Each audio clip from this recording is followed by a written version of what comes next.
참빛 되신 예수 그리스도가 이 땅에 찾아오셨습니다. 어둠에 갇혀 있던 인생들에게 빛으로 찾아오셨는데, 오늘 9절 말씀을 보니까 이 빛이 처음부터 각 사람에게 비추고 있었다고 합니다. 그러니까 예수 그리스도의 이 빛이라는 것은 어떤 특정한 사람들한테만 따로 비추고 있었던 것이 아니라, 사실 알고 보니까 이 세상에 있던 이 세상의 모든 사람들에게 동일하게 똑같이 비추고 있었다라는 거예요.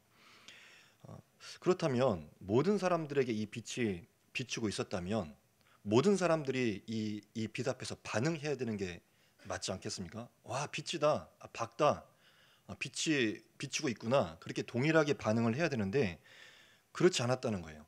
10절 말씀을 보니까 그가 세상에 계셨으며 세상은 그로 말미암아 지은 바 되었는데도 세상 사람들은 그를 알아보지 못했다라고 했습니다. 빛이 비추고 있는데도 그 빛에 대한 감각이 없었다는 거예요. 왜 이 빛을 알아보지 못했을까요? 영적으로 죽어 있기 때문입니다. 영적으로 죽어 있었기 때문에 아무리 밝은 빛이 우리에게 비추고 있었어도 그 빛에 대해서 느끼지를 못했던 것이죠. 그래서 몸은 살아 있으나 영혼은 죽어 있었기에 죽은 사람들은 이 빛을 감각하지 못하죠. 근데 사실은 나도 알고 보면 나도 영적으로 죽어 있던 사람이었습니다. 그렇기 때문에 똑같이 빛이 비춰지고 있었을 때에 나도 그 빛을 인식하지 못했다 하더라도 그건 사실 당연한 것이었습니다. 그 빛이 나에게도 비추었을 때 나도 그 빛을 인식하지 못할 뻔했어요. 즉 다른 말로 이렇게 살다가 구원받지 못하고 죽을 뻔했다는 얘기죠. 근데 나도 죽어 있던 사람이었는데 나는 그들과 다르게 나는 그 빛이 느껴졌고 그 빛이 이해가 됐고 심지어는 그 빛을 사랑한다라고 고백까지 할 수가 있었어요.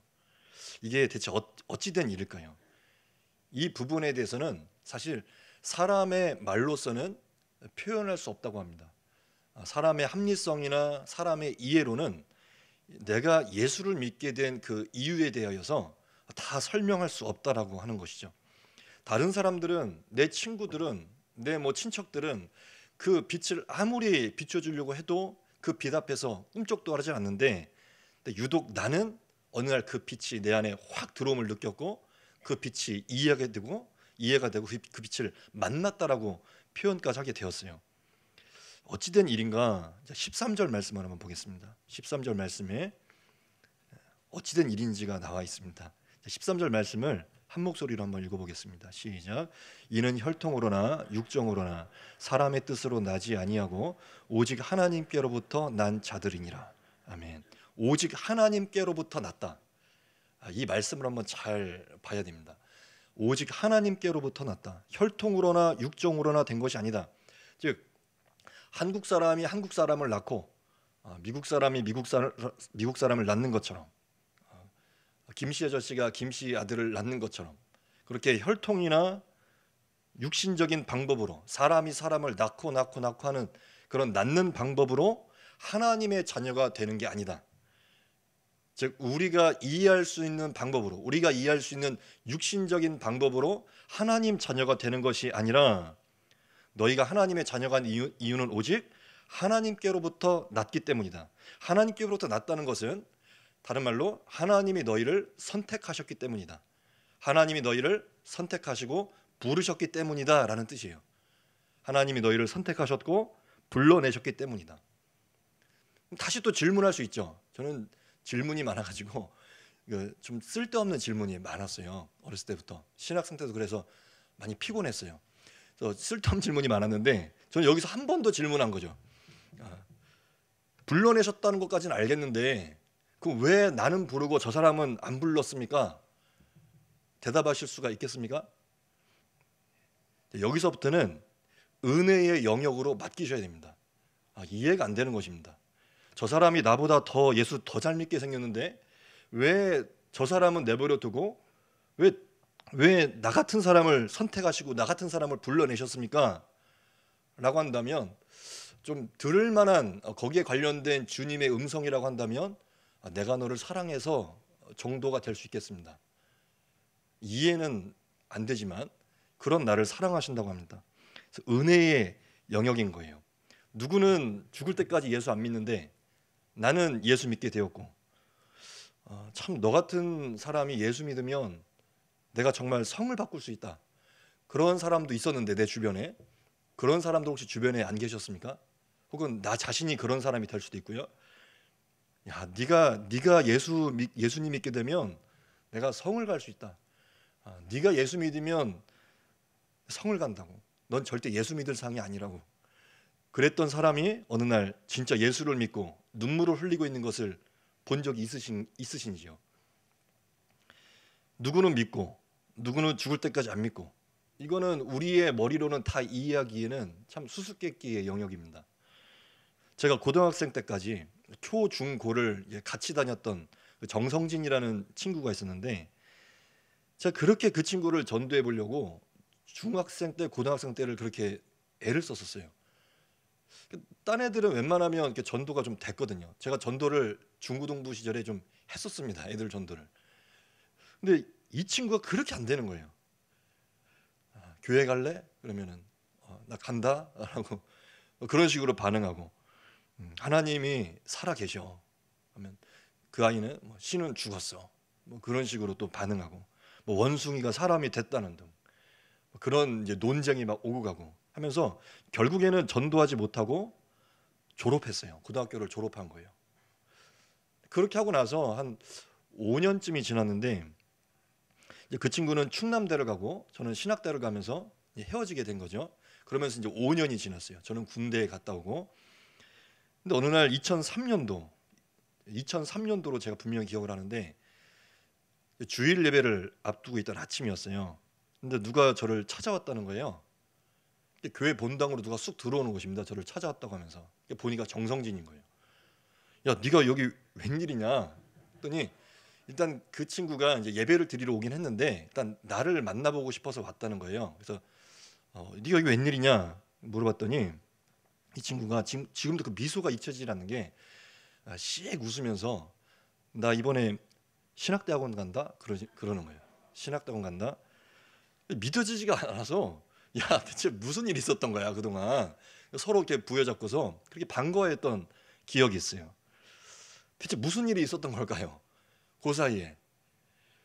그리고 또 그런 거 좀 있지 않습니까? 제가 딱히 어떤 떠오르는 단어가, 적합한 단어가 떠오르지 않기 때문에 제가 관상이라는 표현으로 쓰겠는데, 예수 믿으면 관상도 좀 변하는 것 같아요. 눈매라든지 어떤 전체적인 어떤 인상이, 정말 예수 믿고 그 구원의 기쁨이 있으면 관상도 변하는 것 같아요. 그 친구가 관상이 변했더라고요. 그래서 깜짝 놀랐어요. 5년 만에 만난 친구였는데 관상이 변해 있더라고요. 그렇다고 제가 관상을 믿는 건 아닙니다. 그렇다는 거죠. 예. 얼굴이 달라졌어요. 참 신비로운 것이죠. 어떻게 예수를 믿게 되었는가?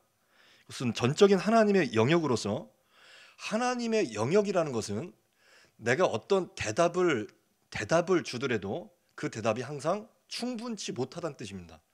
아무리 어떤 여러 가지 대답을 내놔도 대답이 충분치 못해요. 그것이 하나님의 영역이라는 거예요. 왜 내가 구원받게 됐는가? 그것은 하나님의 영역이에요. 참 기가 막힌 것입니다. 이 구원의 감격과 신비라는 것은 그래서 보면 볼수록 기가 막힌 것입니다. 내가 예수를 믿기로 내가 먼저 선택한 것 같지만 그렇지 않습니다. 내가 먼저 예수님을 선택한 게 아닙니다. 주님이 나를 먼저 선택하신 겁니다. 주님이 나를 먼저 선택하시고 나를 먼저 부르셨습니다. 근데 많은 경우에 많은 성도님들이 착각을 할 때가 있어요. 내가 자의적으로, 내가 의지적으로 예수를 믿기로 선택했다고 생각해요. 물론 이제 교파에 따라서, 감리교나 장로교에 따라서 그런 차이가 있긴 합니다. 어떤 교파에서는 전적인 100% 하나님의 선택이라고 하기도 하고, 어떤 교파에서는 하나님의 선택과 동시에 나의 의지적인 선택도 있었다라고 가르쳐요. 근데 이쪽이나 저쪽이나 분명한 사실은, 하나님께서 나를 먼저 선택하시지 않았다면 나도 예수님을 선택할 수 없었을 거예요. 그분이 나를 찾아오셔서 나를 구원하시기로 작정하시고 나를 부르셨던 거예요. 그분이 나를 먼저 부르셨고 나는 그 부르심에 응답하게 된 것입니다. 만약에 하나님이 먼저 나를 부르시지 않았다면 나는 지금 이 자리에 있을 수 없다는 것을 아셔야 됩니다. 먼저 부르셨기 때문에 이 자리까지 왔습니다. 근거되는 말씀을 한번 보겠습니다. 하나님이 나를 먼저 부르시지 않았다면 나는 이 자리에 있을 수 없었습니다. 요한복음 6장 44절 말씀입니다. 앞에 있습니다. 앞에 있는 말씀을 우리 스크린을 통해서 우리 한 목소리로 읽어보겠습니다. 시작. 나를 보내신 아버지께서 이끌지 아니하시면 아무도 내게 올 수 없으니 오는 그를 내가 마지막 날에 다시 살리리라. 아멘. 나를 보내신 아버지께서 이끌어내지 아니하셨다면, 아버지께서 나를 먼저 이끌지 아니하셨다면 아무도 나에게 올 수 없다. 아무도 예수님께 갈 수가 없습니다. 하나님께서 먼저 부르시지 않았다면. 이 감격을 다시 느끼셔야 됩니다. 우리 다 예수 믿지 않습니까? 근데 다시 좀 어떻게 들릴지 모르겠지만 예수 믿는 사람으로서 다시 예수 믿는 자리로 돌아오셔야 됩니다. 예수님을 믿는 이 감격을 다시 느끼셔야 됩니다. 나는 하나님이 불렀다. 나는 하나님이 불러서 여기까지 왔다. 나는 그냥 우연히 믿음을 가지게 된 것이 아니라, 교회에서 간혹 가다가 교회에 그렇게 오신 분도 계시잖아요. 교회에서 선물 준다고 친구 따라갔다가 교회에 정착하게 되고, 상품으로 자전거 준다고 해서 따라갔다가 교회에서 정착하게 되고. 옛날에 그런 거 저 어렸을 때 많이 했었던 것 같아요. 전기밥솥 준다 그러고 자전거 준다 그러고 TV 준다라고 해서 그렇게 따라갔던 분들이 계셨어요. 근데 그러다가 예수님 믿게 되지 않았습니까? 그러니까 언뜻 생각하면 상품 때문에 교회 갔다라고 생각할 수 있어요. 그러나 그 모든 하나님과의 그 인연이라는 것은 인간적인 방법은 사실 말 그대로 그냥 통로요 도구일 뿐이지, 가만 알고 보면 하나님께서 그를 불러내신 겁니다. 하나님께서 부르신 거예요. 그래서 어쩌다 보니 그냥 우연히 내가 여기서 흘러 왔다라고 하는 것은 절대 성경적인 대답이 아닙니다. 하나님이 부르셔서 이 자리까지 오게 된 줄 믿습니다. 하나님이 선택하셨기 때문에 내가 하나님의 자녀가 됐습니다. 선택하셨기 때문에. 그러면 하나님의 자녀는 이제 신앙생활이 이제 전개가 되는데, 예수님을 믿고 신앙생활을 하게 되는데, 가장 먼저 무엇으로 그의 신앙생활이 출발하는가, 출발점이 무엇인가 라는 거예요. 무엇이 우리 하나님 자녀들의 신앙생활의 출발점인가? 하나님 자녀로서 출발점. 우리가 신앙생활 하다가 뜨거울 때도 있고 또 차가울 때도 있고 이렇게 기복이 있을 수 있는데, 항상 내가 그럴 때마다 내가 다시 새롭게 서야 될, 내가 서 있어야 될 지점이 어딘가. 자, 12절 말씀 한번 보겠습니다. 12절 말씀도 한번 읽어봅니다. 시작. 영접하는 자 곧 그 이름을 믿는 자들에게는 하나님의 자녀가 되는 권세를 주셨으니. 아멘. 영접하는 자는 곧 그 이름을 믿는 자예요. 영접하는 자 곧 그 이름을 믿는 자 곧 하나님의 자녀들. 주님을 영접한 사람은 그 이름을 믿게 돼요. 그 이름을 믿는 자는 곧 하나님의 자녀가 됐다는 뜻이에요.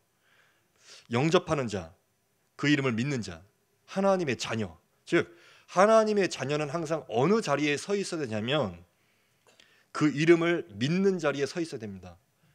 예수 이름을 믿는 자리. 너무 당연하기 때문에 너무 당연한 말을 하고 있다라고 느낄 수 있어요. 성경을 보면서. 그러나 너무 당연한 말일수록 쉽게 잊어버리기가 쉽고 내가 놓치기 쉽습니다. 우리는 항상 이 자리에 서 있어야 됩니다. 그 이름을 믿는 자리, 그 이름을 믿는 자로서. 그 이름을 믿는다라는 것은 이게 현재 부사로 쓰였습니다. 헬라어가 이제 신약 성경의 헬라어인데 현재 부사예요. 그러니까 계속적으로 믿어야 된다는 뜻이에요. 어제 우리가 믿었다면 오늘도 믿고 있어야 되고 내일도 믿고 있어야 돼요. 근데 믿음이 어제는 잘 믿고 있었는데 오늘은 흐리멍덩하다라고 한다면 다시 이 자리로 돌아와 있는 뜻이에요. 우리의 믿음은 과거의 믿음만을 찬양하고 있을 수는 없습니다.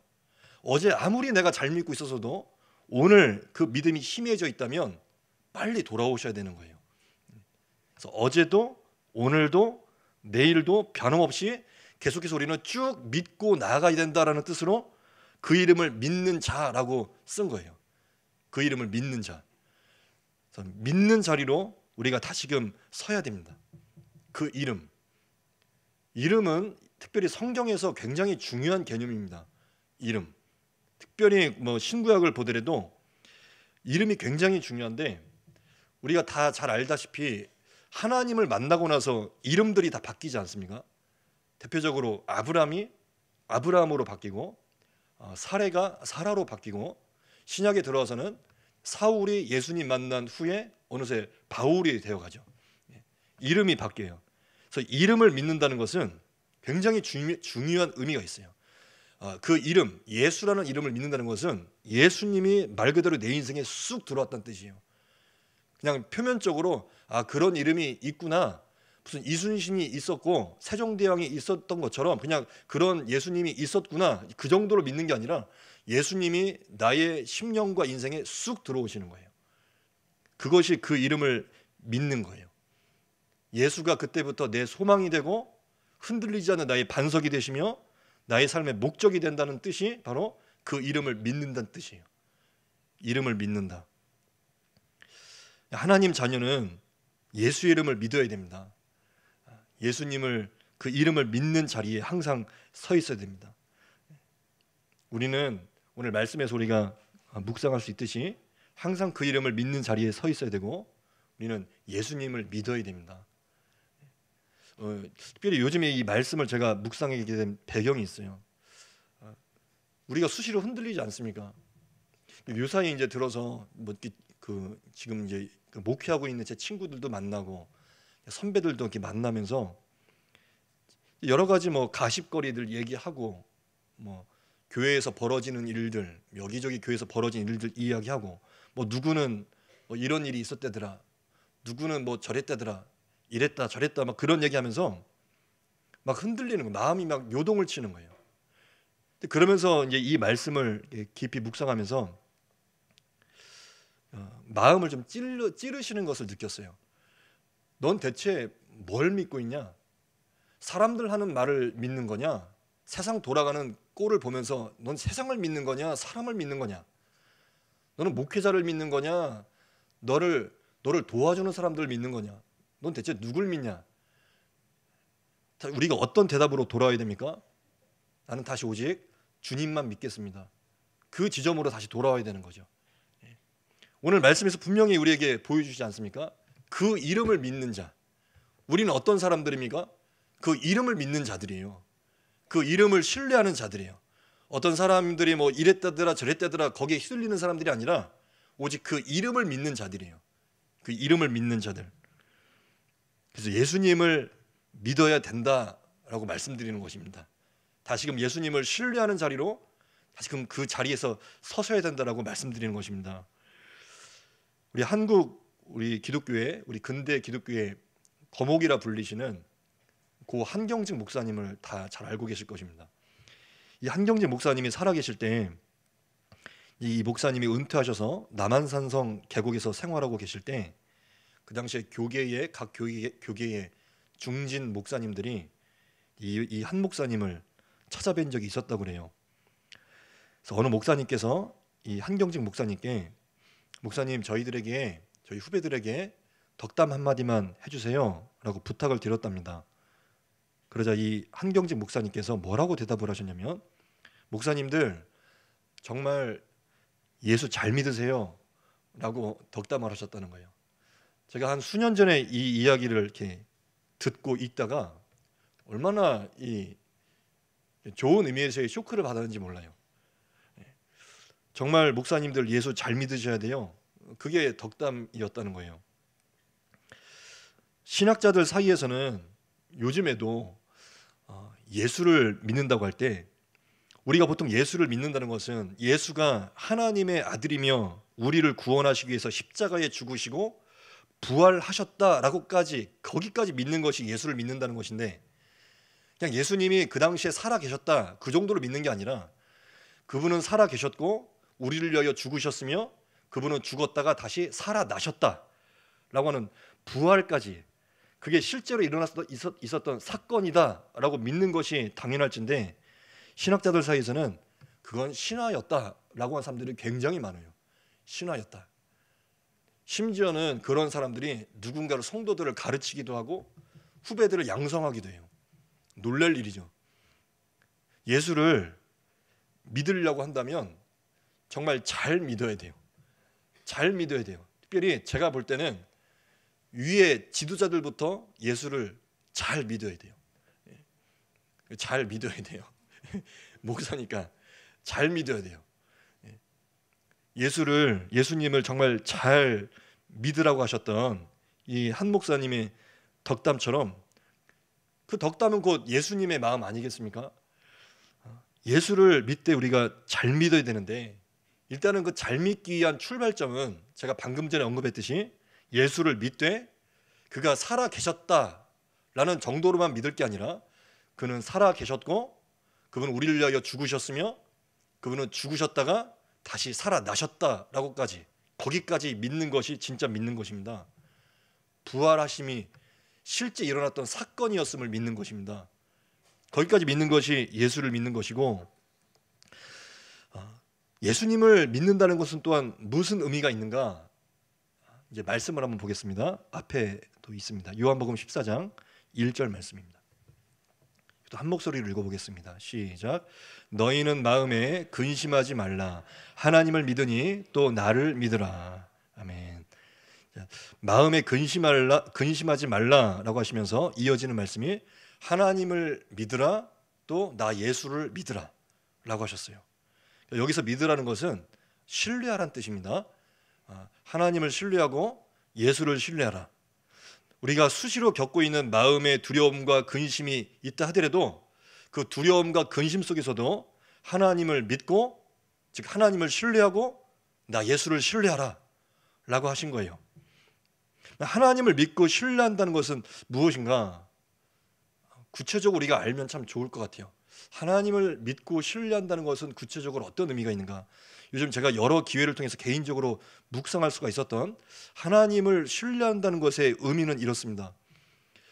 어떤 상황 속에서라도, 어떤 사건이나 어떤 일이 일어났다 하더라도 지금 일어나고 있는 그 상황과 환경을 통하여 하나님이 하실 일이 있음을 믿는 것입니다. 그것이 바로 하나님을 신뢰하는 겁니다. 지금 어떤 일이 일어나고 있습니까? 여기 앉아 계신 우리 성도님들의 개인적인 삶 속에서 지금 어제, 오늘, 요 며칠 전 어떤 일이 일어났었습니까? 그 일어난 일을 통해서 하나님이 하실 일이 있음을 믿는 것입니다. 그것이 하나님을 신뢰하는 거래요. 하나님을 신뢰하는 거래요.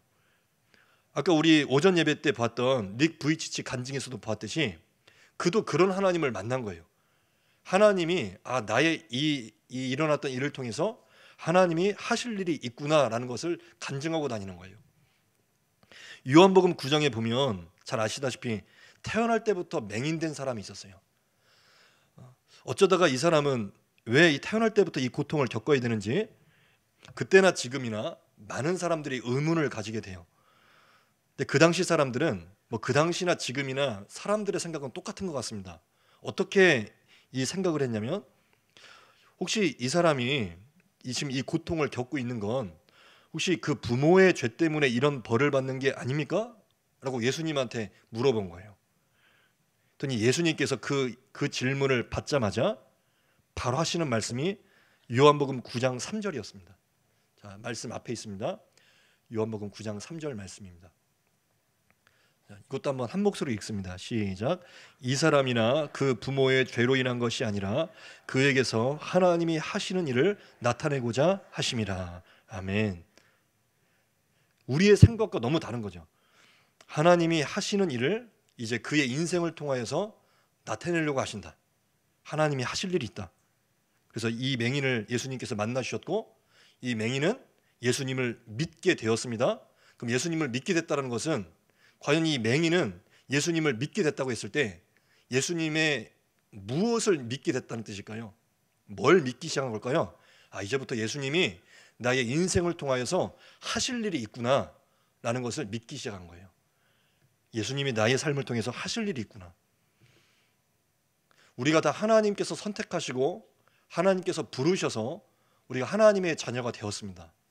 하나님의 자녀는 예수님을 믿어야 됩니다.